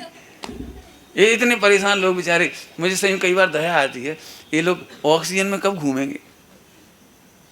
शाम से ही कमरा बंद पैक, बैठ गए अंदर, कहे अब छींक आ जाएगी। ये तो छींक आ जाएगी, सर्दी आ जाएगी, कफ आ। आप इसे बीमारी समझते हो, लेकिन नेचुरोपैथी में कहा है जब तक आदमी को साल में 3 बार यदि सर्दी होती है तो उसको अनंत पुण्य का उदय है, जिंदगी में कैंसर कभी नहीं होगा। अजीब बात, अपने को पता ही नहीं है। अपन तो सर्दी कोई बहुत बड़ी बीमारी समझ रहे। सर्दी का मतलब उन्होंने जो समझाया मैं आपकी भाषा में समझाऊँ। सर्दी का मतलब ऐसा होता है जैसे हमारे पास हमारा मकान है, फ्लैट है, बंगला है, इसकी रोज़ झाड़ू लगाती है। सफाई करने का एक तरीका होता है रोज़ झाड़ू लगाना। ऐसे हम ऑक्सीजन लेते हैं ना, ये 24 घंटे की सफाई है। मलमूत्र त्यागते हैं, ये 24 घंटे में 1 बार 2 बार की सफाई है। लेकिन 2-3 काम ऐसे होते हैं ज़िंदगी में, जब हम भोजन नहीं बनाते, सब बस से कहते भैया अभी हमारे वो पुताई का टाइम है, सफाई का टाइम है, दिवाली आ रही, हम सब सादा भोजन बनाते उस समय। क्यों? ज़्यादा तलना पकने का टाइम ही नहीं है हमारे पास, हमें काम ज़्यादा है। जब काम ज़्यादा होता है तो हमारी रसोई सिंपल हो जाती है उस दिन। ऐसे ही जिस दिन पूरी बॉडी का सफाई होती है, उस सफाई के 3 तरीके हैं। एक तरीका तो बता ही चुका, दूसरा तरीका है कफ। कफ माने यूँ समझ लीजिए कि पूरी बॉडी के अंदर, जैसे हमारे पूरे फ्लैट के अंदर हम साबुन का पानी डाल करके फिर वाइपर से सफाई करते हैं, तो वहाँ से गंदगी निकलती है वाइपर से जब सफाई करते हैं। आप कहीं की भी सफाई करिए, उस दिन बहुत गंदा पानी निकलेगा। यदि 1 महीने बाद कर रहे हैं तो 15 दिन बाद कर रहे हैं तो 3-4 महीने बाद पूरी बॉडी की एक सफाई होती है। यहाँ ऋतु चेंज होती है और यहाँ इसी सफाई होती है। तो सर्दी होती है सबको, ये बीमारी नहीं है, ये बीमारी निकाल रही है, टॉक्सिन को निकाल रहा है, लेकिन हम समझते हैं बीमारी है। मैं उस समय भी नींबू बंद नहीं करता, कितनी भी सर्दी हो मुझे, चाहे कितनी भी ठंड पड़ जाए, मैं नींबू बंद नहीं करता, घूमना बंद नहीं करता हूँ। मेरे कपड़े बहुत सिंपल रहते हैं, मतलब बिल्कुल कम से कम कपड़े ओढ़ता हूँ मैं कान बंद नहीं करता हूँ, कम से कम इस्तेमाल है मेरा कपड़ों का। क्यों? ये यही तो हमको स्ट्रांग बनाती। पशु पक्षियों में कोई किसी कान बंद नहीं करता, मेंढक से लेकर नीचे से ऊपर तक, कौआ वगैरह, कौओं के बच्चे हैं, इतने इतने से बच्चे होते हैं, आप देखो उनके, कोई भी रजाई नहीं ओढ़ता मैंने कोई भी इन चीज़ों का प्रयोग नहीं करता। लेकिन हम इतने से पप्पू को बेचारे वो बार बार अम्मा फिर कस के मान लेते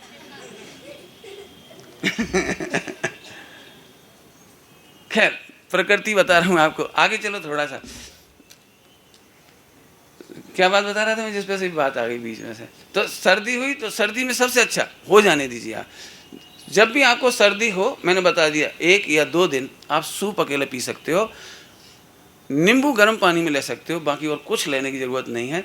यदि आपको तकलीफ हो रही हो ज़्यादा तो लेट जाइए, बैठ जाइए, आराम कर लीजिए। वैसे मैं नहीं समझता हूँ कि कोई ऐसी तकलीफ होगी बैठना पड़े, फुल काम कर सकते हो आप। जैसे पूरे घर की सफाई करते हो तो वो सफाई का नाम है एक। और तीसरा है कि जब कचरा निकल जाता है ना, तो हम उसमें आग लगा देते हैं, तो जलकर वो नष्ट हो जाता है। ऐसे बॉडी में जब भी टेम्परेचर हाई होता है 102, 3, 4, ये इससे डरने की ज़रूरत नहीं है, बिल्कुल डरने की ज़रूरत नहीं है। ये जो टेम्परेचर होता है, तो जो बचे हुए सूक्ष्म टॉक्सिन होते हैं उन्हें जलाने का काम करता है। आपने देखा होगा, जला करके हीट बढ़ती है बॉडी की, पसीना आ जाता है, और पसीना आते से ही बुखार उतरता है। मेरा इसमें एक सजेशन है, यदि आप रोज़ पसीना निकालते रहो तो बुखार साल में 1 बार आएगा, और 102 से ऊपर नहीं जाएगा। लेकिन टॉक्सिन बहुत ज़्यादा भरे हुए हैं तो 105 तक हीट ले जाएगा, वो 107 तक ले जाएगा, और 107-8 के बाद आदमी के बचने की संभावना बहुत कम बचती है। तो आप इस हीट को ज़्यादा ना आए, इसके लिए आप रोज़ की सफाई रोज़ कर लीजिए, रोज़ पसीना बहा लीजिए। रोज़ के पसीना बहाने के लिए आप कुछ मत करिए, थोड़ा पंखा का इस्तेमाल कम कर दीजिए, थोड़ी देर आप बर्दाश्त करिए, मामूली पसीना अपने आप निकलता चला जाएगा। मैं पंखे का इस्तेमाल नहीं करता, मैं नहीं करता। ऐसी सब समझ लें, जब पंखे का ही मना कर रहा हूं तो आगे का तो आप समझ ही लो तो ये स्वस्थ रहने के बिल्कुल सिंपल बिंदु हैं। अब आगे चलो, अब मैं वो चीज़ बता रहा हूँ जो छूट ना जाए। सबसे पहले सर्दी होती है, सर्दी को रोकने का उपाय मत करिए, सुखाने का उपाय मत करिए। मैंने आप काली मिर्ची वगैरह वो मत लीजिए, मैंने जो बता दिया वो लीजिए। नहीं, अब हम क्या करते हैं, सुखा देते, तो सूखी खांसी में कन्वर्ट हो जाता है वो। आपने देखा है 10-5 दिन बाद इतनी सूखी खांसी होती है कि वो कफ निकलता नहीं है। रात में ज़्यादा परेशानी होती है, हम कफ थूक के उन्हें खींच के परेशान, वो निकलता नहीं है। और ये तकलीफ मैंने उस समय देखी है, मैंने नाम नहीं बता रहा हूँ। जब अंतिम समय होता है तो मशीनों से खींचना पड़ता है, मशीन डाल के निकालते हैं, इसमें इतनी पीड़ा होती है, इतनी पीड़ा होती है, सारी ऑक्सीजन खींच लेता है वो, सारा फेफड़े की पसीने और नमी को निकाल देता है, बहुत तकलीफ होती है उसमें। मैं नहीं चाहता हूँ किसी को अंतिम समय में मशीनों से कफ निकालना पड़े, तो आप अपने फेफड़ों को मजबूत बनाइए। चलो फिर भी ये भी बिगड़ गया तो फिर आपको एक बीमारी होती है जिसका नाम है पीलिया, जॉइंटिस। इधर लीवर वीक हो जाता है, तो लीवर वीक होने से और इधर कफ बिगड़ने से जॉइंटिस हो जाता है। जॉइंटिस की दवाई खाने से लीवर और ख़राब हो जाता है। लीवर की दवाई खाने के, पैंक्रियाज की शक्ति बढ़ाने के लिए जब दवाइयाँ खाते हैं तो उससे किडनी पर इफेक्ट होता है, और किडनी की दवाई खाने के बाद कैंसर होता है। इतना उसका रोड मैप है। इसलिए मैं कभी एलोपैथी पसंद नहीं करता हूँ। मेरे कितनी भी तकलीफ हो जाए, मेरा सबसे सरल उपाय है। मैं पहले जब नहीं जानता था तो महीनों महीनों लग जाते थे मुझे, मैं प्रवचन नहीं कर पाता था। एक एक 1.5 महीने 2-2 महीने में पड़ा रहता था 15 साल पहले।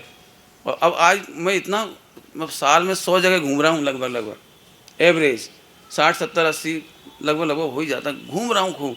और मेरे को जब तकलीफ होती है तो पहला काम मेरा है सौंठ का पानी और मुलेठी का पानी, बस ये मेरी चिकित्सा है। सौंठ मुलेठी का पानी खाली पेट ले लिया 24 घंटे में 1 बार 2 बार, यदि बहुत ज़रूरत हुई तो 2 बार। कब? जब रात भर नींद नहीं आ रही है, कफ सूख गया है, बैठे बैठे भी मैंने लेट नहीं सकता हूँ और इतनी सांस चल रही कि पूछो मत, तो उस समय में 20 ग्राम सौंठ 2 लीटर पानी या 1.5 लीटर पानी में उबाल करके 1 लीटर बचे, उसे दिन भर में 3-4 बार में पी लो आप। मुलेठी का पाउडर डालते जाओ 5-5 ग्राम, 2-2 ग्राम, 3-3 ग्राम, 5-5 ग्राम, इतना सा, बिल्कुल इतना सा खार, अपने जो कोई केले का जला के खार, इतना सा खार उस पानी में डाल दो। मेरी तबीयत उससे सही हुई पूरी। कितना ही सूखा कफ हो, सूखी खांसी हो, फेफड़े चल रहे हों, श्वास नहीं आ रही हो, तकलीफ हो रही हो, भयंकर तकलीफों में भी सबसे अच्छी दवाई है, कुछ नहीं करना अपने को। लेकिन मेरे अधूरे उपाय हैं सब। अधूरे इसलिए कह रहा हूँ कि मेरी चिकित्सा नहीं बता रहा हूँ मैं आपको, मैं ये बता रहा हूँ कि इजीली कैसे होता है। लेकिन मेरे पूरा प्रोग्राम समझोगे आप तो उसमें आपको परिश्रम है शामिल। यदि आप परिश्रम और व्यायाम प्राणायाम नहीं करते, दोनों में से एक चीज़, तो फिर आपको बीमार होने से भगवान भी नहीं बचा सकते। आप मेरी बात लेकर के, अरे पंडित जी आपने कही थी तो हम सौंठ भी पी रहे थे और हलवा भी खा रहे थे वो 2 काम एक संग नहीं होगा। मैंने 1-2 दिन, देखो पंडित साहब इतनी अच्छी बात कहते, बेटा नींद आ रही हो तो सो जाओ। एक दिन नहीं सो, 1 घंटा सोओगे तो 24 घंटा अच्छे से बीत जाएंगे। अब हम क्या करते हैं, नींद नहीं ली तो 1 दिन बर्बाद होगा। फिर 1 दिन भी अपन खींच लेते हैं, अरे थोड़ा सिर भारी है, कच्चू आदमी आज दिन भर सिर भारी है कच्चू में, तो 1 दिन आराम नहीं करोगे तो फिर 1 सप्ताह आराम करना पड़ेगा। फिर 1 सप्ताह भी तुमने खींच के चले गए, ऑफिस व्यापार कर लिया, काम थे, शादी मादी निपटा दिया आपने, खांसते खकारते, अब 1 सप्ताह नहीं करोगे तो अब 1 महीना इलाज करना पड़ेगा। अब 1 महीने का बगड़ के फिर 1 साल पे चला जाएगा, और 1 साल के बाद फिर 12 साल पे चला जाएगा, और 12 साल के बाद बचने का कोई चांस नहीं। सबसे अच्छा है, आज आपको लग रहा है सिर भारी है, सो जाओ आप तो। अब वो करना नहीं हो मत लगाओ, निद्रा बढ़नी हो, कौन सी आई हो, आप नहीं तो तुम्हें थकान है, 1 घंटा सो जाओ 1 घंटा सो लिया। मैं ऐसा करता हूँ भैया, मेरे को थकान हुई, लेट गए, अब 15 मिनट खूब फ्रेश मूड से पढ़। पंडित जी हमने नियम लाओ तो 5 घंटा सांस पढ़ने, दिन भर टाइम नहीं मिला तो रात के ही पढ़ा। अब पढ़ का क्यों नहीं रहे,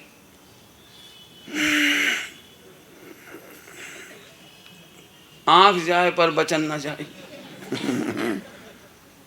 अब हमने ऐसे नियम नहीं लिए है। मैंने हम 24 घंटा रिलैक्स रहते, सीधी सी बात, समझ गए इतनी बात। अभी मैंने कुछ नहीं पढ़ा है, ये समझो, केवल थोड़ा सा खाना पीना वही बातें बताई, इतने में 1 घंटा हो गया। फिर भी 2-4 बातें मैं जल्दी जल्दी बता देता हूँ, क्यों मुझे पता है आप इलाज के बारे में, मुझे अभी ये जिज्ञासा मंच होगा ना तो 3 घंटे लगेंगे इसमें, लोग बहुत कुछ पूछेंगे। लेकिन मैंने आपको वो बताया जहाँ से बीमारियाँ ना हो, खाना पीना का तरीका, भोजन पकाने में अच्छी तरह समझ लो। आप लोगों को दाल बनाना नहीं आती, मैं इसलिए आपके यहाँ की दाल खाता नहीं हूँ, आपने देखा होगा। पूरे देश की दाल मैं नहीं खा पाता, मैं केवल अमाइन की दाल खा पाता हूँ। दाल कैसे बनती है अमाइन के गांव में जाके देखो आप। अरहर की दाल, उड़द की दाल बिल्कुल गाढ़ी, झोल है ही नहीं उसमें, बिल्कुल कड़ी जैसी अरहर की दाल, तुअर की दाल, खतरनाक है। हेल्थ के लिए 15 ग्राम दाल में 300 ग्राम पानी होना चाहिए। 15 ग्राम दाल में 500 ग्राम पानी डालो और उबलने के बाद वो 300 ग्राम बचे, मध्य आंच पर वो भी, और फिर उसमें छौंक लगाया जाए, वो दाल कहलाती है चिकित्सा के हिसाब से। आपने अक्सर देखा होगा वैद्य लोग आपको कहते हैं भैया इन्हें कुछ मत देना, दाल का पानी दे देना। तो सारे देश में खतरनाक दाल का पानी, मैंने 250 ग्राम दाल बनाई, पूरे घर के लाजे, और वहाँ पानी जितना है वो है ही, और वहाँ में से नितार के पानी पिला दिया। ये दाल खतरनाक है। बुखार के बाद ये दाल का पानी मत दे देना किसी को। उसके लिए एक्स्ट्रा यदि चाहो तो ऐसी दाल बनाना जो मैंने बता दी आपको। और यदि वो वाला पानी देना भी हो तो 1 चम्मच से ज़्यादा मत देना, 1 चम्मच दे देना। उसे भी पानी मिला करके 200 ग्राम पानी मिला करके। ये फिर वहाँ में सत्ता ही क्या बचा? तुम्हें नहीं मालूम उसमें क्या बचा है, तुम नहीं समझोगे ये बात। मैंने पंडित साहब से बहुत चीज़ें सीखी हैं ऐसी छोटी छोटी, पूरी तो नहीं सीखी, छोटी छोटी थोड़ी थोड़ी बात। जब उनके पास जाते तब पता लगता है होता क्या है। भोजन बनाने में एक बात अच्छी तरह से समझो, लोहे की कढ़ाइयों का इस्तेमाल करो। आयरन की कमी कभी नहीं होगी, चाहे वो अपने बहू हो, गर्भवती हो, चाहे बच्चे हों या कोई हो। लोहे की कढ़ाई हम इसलिए इस्तेमाल नहीं करते, वो काली काली सब्जी हो जाती है। अब रंग देख लो, चाहे स्वास्थ्य देख लो। बाद में इधर नलियाँ लग जाएं, इधर नली लग जाए, 2 छाव पे पड़े रहो ICU में, नवडी कैन सी यू। ऐसे तो अच्छा है अपन थोड़ी वैसी सब्जी खा लो, क्या दिक्कत है।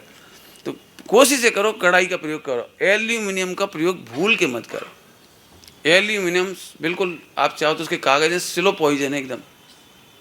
स्टील का प्रयोग भी नहीं करो। आपका दुर्भाग्य कि अब हमारे घर घरों में स्टील है, दुर्भाग्य कह रहा हूँ, बिल्कुल खतरनाक है सारी चीज़ें। आप पढ़ लो इनकी रिपोर्ट, मैं ज़्यादा नहीं कहूँगा। लेकिन भोजन में चावल चिपकना नहीं चाहिए और दलिया चिपका हुआ नहीं बनना चाहिए। और दलिया को कभी पतला मत बनाओ, पतला मतलब चबाने में नहीं आएगा वो, और जो चीज़ चबाने में नहीं आएगी वो एसिड बनाती है। अब रही बात थोड़ी मिठाई खाने की बात, मैंने थोड़ी देर पहले कहा था, एक बार फिर रिपीट कर रहा हूँ। मैं जानता हूँ हम लोगों की भोजन करने की पद्धति क्या है। सबसे पहले हम दाल चावल रोटी खाते हैं।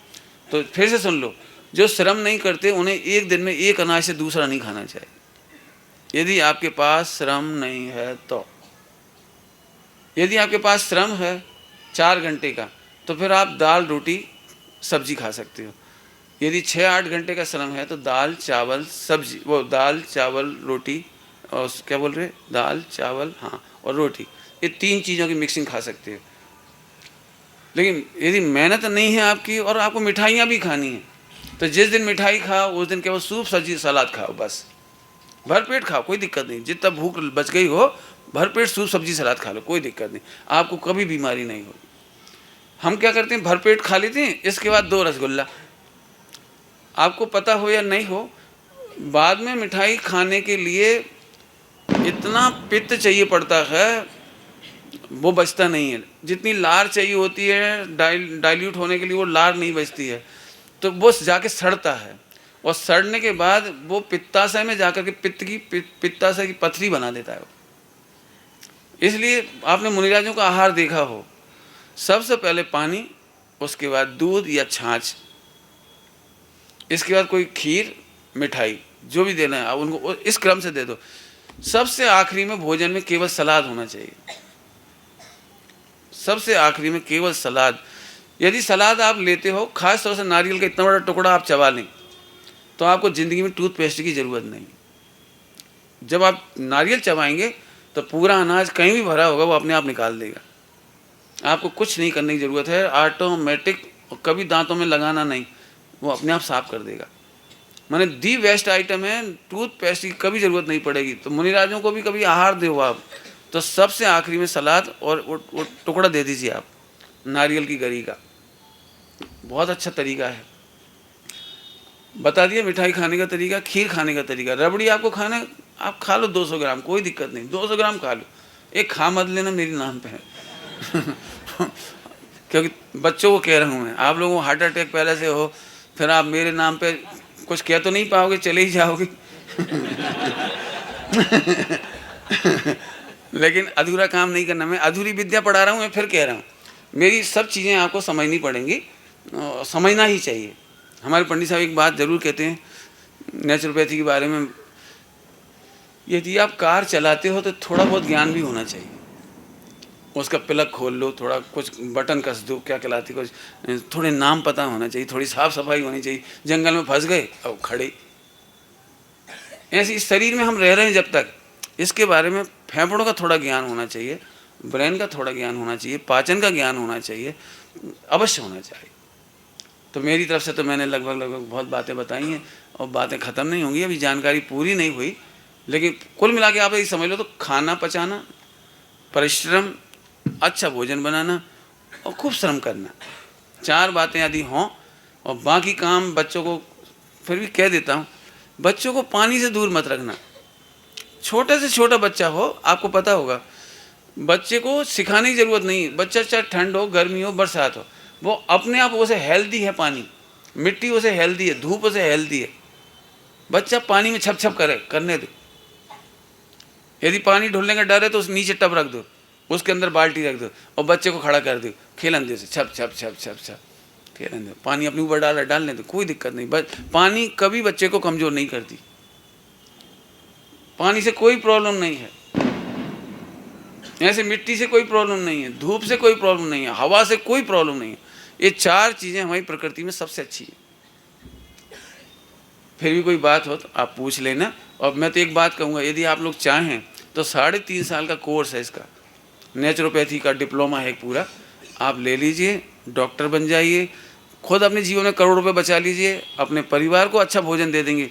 भोजन के टेस्ट की आप बात करोगे तो मैं इतना एक से एक टेस्टी रसोई बता दूंगा आपको, मैं बता दूंगा, मुझे पता है, एक से एक टेस्टी रसोई जिसमें घी कम लगेगा, तेल कम लगेगा, लेकिन बच्चे हेल्दी रहेंगे, वो खाएंगे लोग। जैसे अभी बच्चों को, मम्मियों को अभी कहे ना तो एक शिकायत होगी, पंडित जी भी तो दाल रोटी कड़ी रोटी की सिवा जो खाता ही नहीं है, करेला को तो नाम ही मत लो, वो भी नहीं खाते, वो तुम्हारी क्या क्या सब्जी सलाद। तो मैं ये कहता हूँ बच्चों को नहीं खाते थे मत खाने दो। आप लौकी का रस बना दीजिए और दाल में डाल दीजिए, लौकी चली जाएगी उनके पेट में। लौकी का रायता उन्हें बहुत पसंद आएगा, आप लौकी का रायता बना दीजिए, लौकी उनके पेट में चली जाएगी।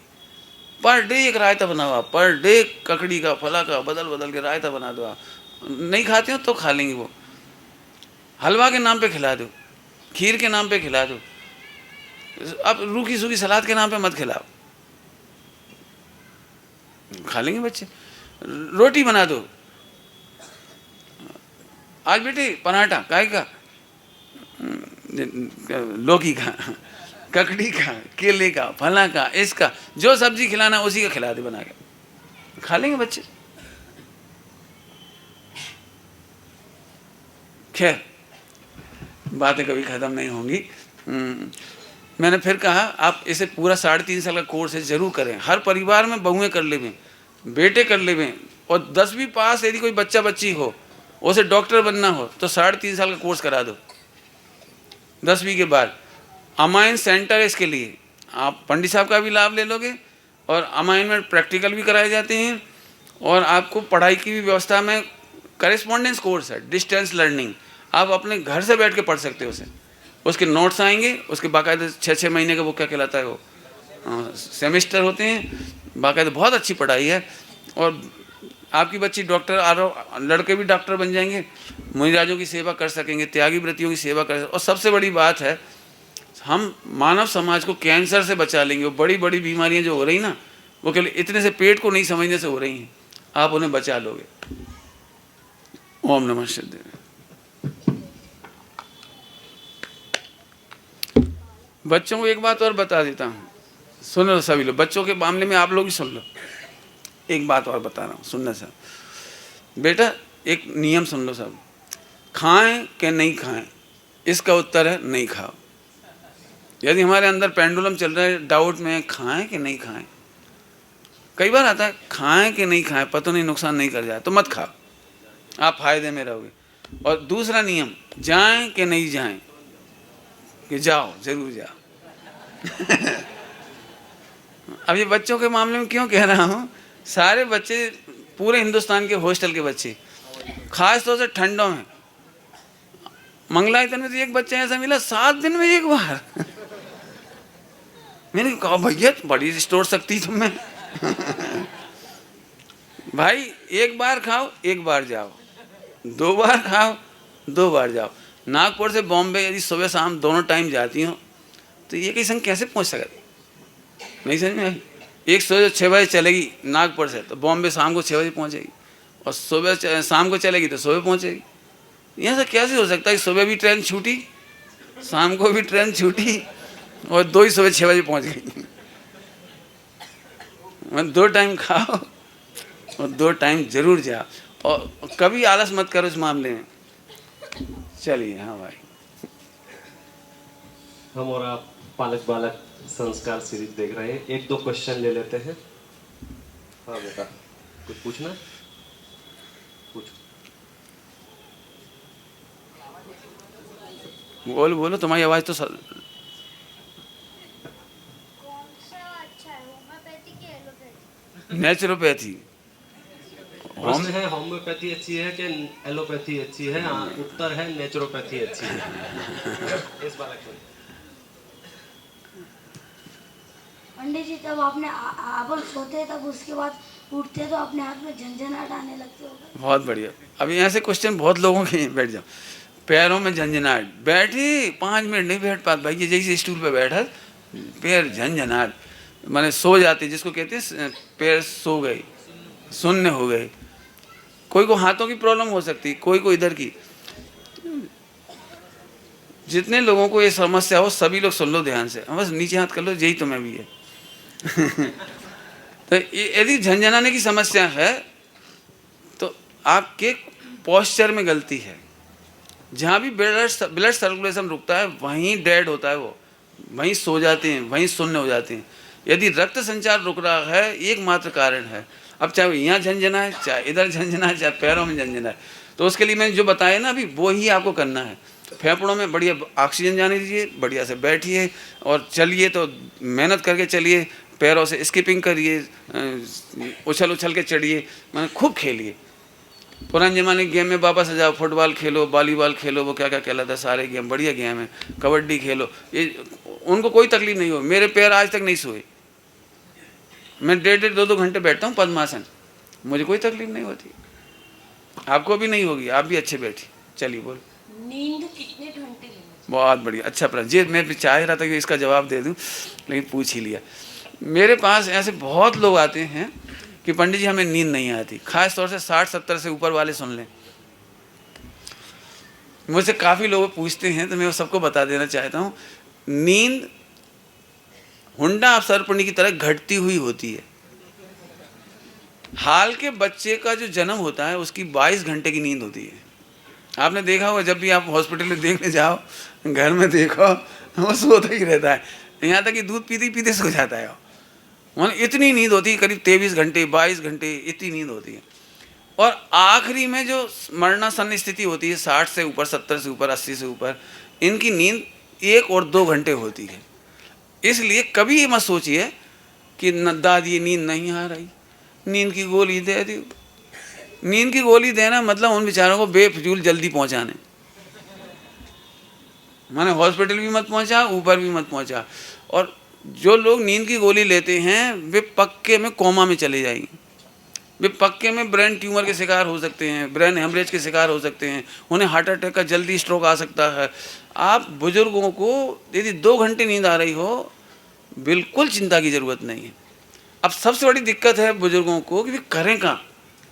दिन तो टाइम कट जाए मोड़ा मोड़ी में, खिटपिट में, टीवी में, रेडियो में, फला में, जो मैंने बातों में, चीतों में, कसी न कसी। रात को क्या करें?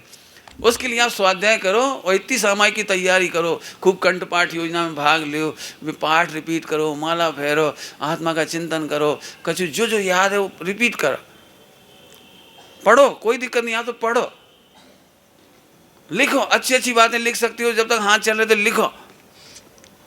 कुछ नहीं कर सकते, कोई दिमाग नहीं चलता हो तो एक काम करो, चश्मा हो तो ठीक, चश्मा लगा के समय साजी की कॉपी करो, मोक्ष मार्ग प्रकाशक की कॉपी करो, एक रजिस्टर ले लो, वहां में से देख देख के लिखो, बंदे तू सब से दे, आपकी दिव्य समाधि होगी। यदि आपका दिमाग नहीं लगता है ना कोई, तो आप पढ़ पढ़ के कॉपी करो बस। नींद समझ गए? तो आप जब ज्यादा श्रम करेंगे तो ज्यादा नींद आएगी। एक व्यक्ति, मैंने आप लोगों में से नींद लगभग 5 से 6 घंटे पर्याप्त है, पर्याप्त है। बच्चों को नींद कम से कम 8 घंटे, बच्चे का मानसिक श्रम ज़्यादा है, शारीरिक श्रम भी बच्चों का ज़्यादा है, इन्हें 8 घंटे नींद होनी चाहिए, लेकिन कम से कम 7 घंटे जरूर सोइए। और इसीलिए बेटे रात को जल्दी सोने की आदत डाली। मैंने एक दिन बताया था आप सबको वो बात, रात को 8-9 बजे सोने वाले बच्चों को 4 या 5 घंटे में 8 घंटे की नींद पूरी हो जाती है। इसलिए बच्चों को जल्दी सोने की आदत डाल दो। और एक बात बताऊं, नींद वो है ना दक्षिणा वर्णी की प्रकृति, इसका उत्कर्षण भी होता है, अपकर्षण भी होता है, संक्रमण भी होता है। वो तो मैं अभी तक विस्तार नहीं पढ़ाऊंगा, लेकिन शॉर्ट में कहता हूँ, आप कभी भी गर्मियों में पंखा चला के दिन में मत सो, जमीन पे लेट जाओ, 15 मिनट के अंदर पूरी नींद हो जाएगी। और पंखा चला के एसी चला के सोगे तो 4 घंटे में भी पूरी नहीं होगी। ये इसको उत्कर्षण कहते हैं। ठंडों में आप चटाई दरी बिछा करके, कंबल बिछा के, जो भी आप यूज़ करते हो उस पर सो जाओ, कमरे को गर्म मत करो, 15 से 30 मिनट के अंदर आपकी नींद पूरी हो जाएगी ठंडों में। और यदि आप रजाई ओढ़ के सो गए, ऊपर से कूलर एसी चला के सो गए, कुछ करके सो गए, तो फिर 4 घंटे में भी नींद पूरी नहीं होगी। इसलिए नींद का अपकर्षण करने की तैयारी ये है कि आप तरीके से सो। और एक बात सब बच्चे ध्यान रखना, भरपेट भोजन करके कभी नहीं सोना। आप लोगों के लिए आप कहोगे साहब वो डॉक्टर कहता रेस्ट करना चाहिए, वो जो 4 घंटे सुबह 9 बजे से लेके 1 बजे तक मजदूर मेहनत करता है, वो भोजन करने के बाद आधा घंटा सोता है, उसे सोना चाहिए। क्योंकि श्रम करने के बाद उसे भोजन किया है तो शरीर में उसको डाइजेस्ट होने के लिए क्षमता चाहिए। आप यदि परिश्रम नहीं कर रहे हैं तो भोजन करके कभी मत सोना। आपने देखा हो भरपेट भोजन करके जो सो जाते हैं उनको आँख खुलने में कितनी दिक्कत आती है, कई बार नींद खुलती है। आज की जिज्ञासा तो पूरी नहीं होगी। हाँ भाई, तो नींद प्रकृति अपने आप ही आपको जगाती है। मैं अलार्म से नहीं उठता, कभी अलार्म का प्रयोग नहीं करना पड़ता, अपने आप खुल। इसलिए कहने का मतलब है कि आप सहज रहिए, आर्टिफिशियल नहीं करेंगे तो नींद पर्याप्त रहेगी। बोलो भाई। जिनको नींद नहीं आती है उनको एक उपाय के तौर पर मैं आपको फॉर एग्जांपल दे रहा हूँ। कल हमने एक घोषणा की थी सीनियर सिटीजन कंठपाठ, तो उसमें मेरे पास एक नाम आया है। एक 2 मिनट का आपको एक सेशन ऐसा एक डेमो देना चाहता हूँ ताकि आपको महसूस हो कि नींद नहीं आती है तो क्या करूँगा। मैं आवाज़ दे रहा हूँ श्री प्रेमचंद जैन जो श्योपुर से पधारे हैं, 70 साल की उम्र है। आइए, या फिर माइक वहाँ तक पहुँचा दीजिए। आइए, यहाँ आइए, आइए आइए। बहुत शॉर्ट एंड स्वीट प्रोग्राम है, आपको महसूस होगा लगभग 70 साल की उम्र में भी क्या क्या याद किया जा सकता है। इन्होंने शुरुआत सबसे पहले की थी समयसार कलशों की। संस्कृत के 278 कलश याद किए थे। उसके बाद याद तो कर लिए थे, लेकिन मन में ये था कि याद तो है, समझ में नहीं आता है। तो इन्होंने डॉक्टर साहब जो डॉक्टर हुकुमचंद जी भारत साहब का जो अनुवाद है वो ट्रांसलेशन पूरा याद किया। समयसार पद्यानुवाद कलश पद्यानुवाद जो है 278 कलश। तत्वार्थ सूत्र अभय जी ने जिसका पद्यानुवाद किया है पूरा। क्रम नियमित पर्याय जो डॉक्टर साहब की अभी अभी कृति आई है, लगभग 1 आध साल हुई होगी, लगभग होने, हाँ 6-7 महीने हो गए, जब मई जून में आई थी, वो इनको पूरी है। तत्व निर्णय, तो आप, हाँ तत्व चिंतन, हाँ उसमें क्रम नियमित जो है, ये सारी किताबें इन्होंने भेजी मेरे पास। तो आप इसमें से कोई भी समयसार कलश, उसमें अध्यात्म नवनीत में है समयसार कलश, आप कलश का कोई भी शुरुआत का छंद बोल दीजिए कहीं से भी, समयसार कलश निकाल दीजिए। समयसार कलश है जी, हाँ भाई, नंबर से कि वैसे ही? कहीं से भी पहला शब्द बोल दो। 208 नंबर का कलश है। यह आत्म है क्षणिक क्योंकि यह परम शुद्ध है। यह आत्म है क्षणिक क्योंकि यह परम शुद्ध है। जहाँ काल की भी उपाधि की नहीं अशुद्धि। इसी धारणा से प्रगटा यह शुद्ध आत्मा। ज्यों डोरा बिन मुक्ता फुण से हार न बनता। तत्वार्थ सूत्र पद्यानुवाद दूसरा अध्याय, ऐसे दूसरा अध्याय सुना दीजिए, शुरू कीजिए। सुना दी, 2 क्षण सुना दी, कोई बात। क्या? तत्वार्थ सूत्र का दूसरा अध्याय। मोक्ष मार्गस्य नेतारं वेतारं करं भूवृतां ज्ञातारं विश्व तत्त्वानां वन्दे तद्गुणलाब्धये। हे मुक्ति पथ नायक महातुम ज्ञात सब सृष्टि के।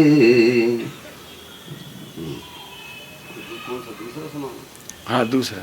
उपसम छायक मिश्र और औदायक पारिणामिक निज भाव क्रम से 9 2 भेद 18 1 20 त्रय चेतन भाव। बहुत बढ़िया। उपसम तत्व चिंतन में तत्व चिंतन का पहला क्षण है निज आत्म को। निज आत्मा को जान कर निज आत्मा पहचान कर निज आत्मा का ध्यान धर जो हो गए परमात्मा। वे बीतरागी सर्वज्ञानी हितंकर सब लोक की श्री बृहस्पति से वीरांत तक 24 तीर्थंकर हुए। बहुत बढ़िया। एक क्रम नियमित पर्याय में तीसरा छंद अपने अपने इष्ट देव को। अपने अपने इष्ट देव को सभी मानते हैं सर्वज्ञ। अपने अपने गुरुजनों को सभी मानते हैं मर्मज्ञ। दिव्य ध्वनि अनुसार वचन जो शास्त्र वही जिन वाणी है उनके ही मंगल प्रसाद से अपनी बात बनानी है। बहुत बढ़िया। 12 भावना में कौन सी 12 भावना? शोभा चंदी भारी की, जो बड़ी वाली है। बड़ी शोभा वाली। चंदी भारी। चलो उसका एक छंद सुना। बढ़िया। दहला देता था वीरों को जिनका एक इशारा जिनकी उंगली पर नचता था यह भूमंडल सारा। जो कल तक थे सूर वीर रणधीर अवय सेनानी पड़े आज तक मिले न दाना पानी। अमर मान कर निज जीवन को पर भव हाय भुलाया। चांदी सोने के टुकड़ों में फूला नहीं समाया। वाह बहुत बढ़िया। देखी मूढ़ता यह मानव की उधर काल मुस्काया। अगले पल ले चला यहाँ से नाम निशान न पाया। बिजली की क्षण भंगुर आभा कहती व देखो आओ। तेरे मेरे जीवन में है कितना भेद बताओ। बहुत सुंदर। जल बुध बुध मानो दुनिया को अमर सीख देता है। मौत तभी से ताकि रही जब जन्म जीव लेता है। उच्छ्वासों के मिस से प्रतिपल प्राण भागते जाते। बादल की सी छाया काया पाकर क्या इठिलाते। कौन सदा रख सका इन्हें फिर क्या मैं ही रख लूंगा। पायम का संकेत तनिक सा मैं प्रस्थान करूंगा। बहुत सुंदर। बहुत बड़ी बात है। इस उम्र में इतनी सारी बातें याद होगी तो नई नई किताबें हैं सारी। तो अभी 2-5 साल की कमाई है और सच में दुख होता है। ये जब भी मुझसे मिलते हैं यही कहते हैं हमारी पूंजी सुन लो हमारे पास क्या क्या है। तो हमारे पास और सच में एक प्रेरणा लेने जैसी चीज़ है। हम दूसरी चीज़ों में उलझ के जो मूल धन है उसे ना खोएं, मूल स्रोत याद रहे। बहुत बहुत धन्यवाद। और एक और सूचना साथ में है कि इन्होंने सतपथ पाठशाला के लिए 1 लाख रुपए की घोषणा की है।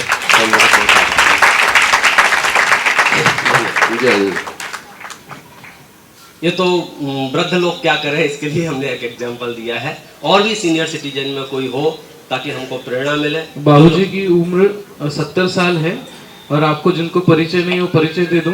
अपने सबके विपिन जी, पंडित विपिन जी शास्त्री उनके पिताजी हैं, परम पूज्य पिताजी। बच्चों के लिए प्रेरणा वाली चीज़ है कि आप इस उम्र में 70 साल में आप कंठपाठ कर सकते हो। तो आप तो यंग हो, आपकी मेमोरी पावर शार्प है, तो आप ज़्यादा से ज़्यादा कंठपाठ करके सुना सकते हो। पाठशाला में भी आपको पुरस्कार मिलते हैं, तो ज़्यादा से ज़्यादा लोग सुनाए। नेक्स्ट क्वेश्चन, एक क्वेश्चन लेके अपन। हाँ बेटा, सार्थक, बहुत बढ़िया। हाँ, जोरदार प्रश्न आया होगा कहीं से।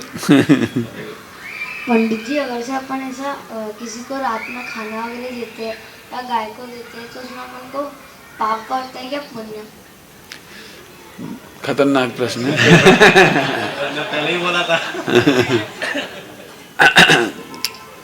इसके लिए यही है, आप दिन में गाय को रोटी खिला दो, रात तक खाने का काम ही नहीं पड़ता जैनों को।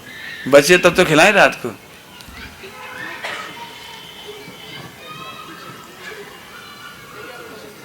बेटा, जैनों के यहाँ रात को खाना मिल गया तो अरेस्ट हो जाओगे तो। यस, आज का अंतिम प्रश्न लेते हैं।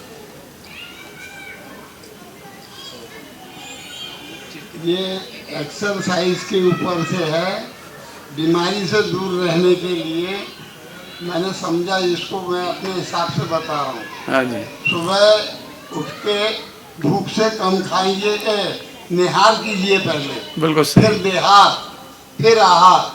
ठीक बात है, इस पर ख्याल रखें। बिल्कुल सही। अच्छा, बार बार जाए रोगी और 2 बार जाए भोगी, बिल्कुल और सही। 1 बार जाए जोगी। बिल्कुल सही, अपन आहार लेते हैं 2 बार निहार पहले करो, फिर आहार लो। बिल्कुल बढ़िया। तो हम सोच रहे थे पूछेंगे, इन्होंने तो बता दिया, मजा आ गया। प्रवचनों का सार कितनी बार कौन जाए आप समझ लेना। अच्छा, एसिडिटी जिसको कहते हैं, वायु पेट की अगर आपकी ऊपर जा रही, सर दर्द देगा, उसको एसिडिटी कहते हैं। वायु नीचे जाए, पास होए, हल्कापन आता है। भूख से कम का व्यायाम बढ़ा दो, बिल्कुल सही। फिटनेस बढ़ेगी, वजन डाउन होगा, चर्बी गलेगी। व्यायाम बढ़ाओ और भूख से कम खाओ। बिल्कुल। लिक्विड पतला लो, ठीक है। लिक्विड पतला कैसे लेंगे, कोई बात नहीं। समझ ने बताई जी। वही है। दाल जो है पतली खाओ, पतली चीजें खाओ, डाइजेशन जल्दी होता है। जैसे इंजेक्शन असर करता है वैसे बॉडी में पतली चीज असर जल्दी करती है। बहुत बहुत धन्यवाद। देखिए, सच में ये जीवन उपयोगी चीजें हम हमेशा अपने साथ रखें। जिन स्वानुभूति से खिरी मम स्वानुभूति मधिगिरी, श्री विमल धारा जैन श्रुत आनंद अमृत से भरी, समता प्रवाह बहावती रागादि तोड़ के, माँ सरस्वती प्रतिभाव वंदन, दृष्टि निज पे जोड़ के, दृष्टि निज में जोड़ के। नवनुक्रम।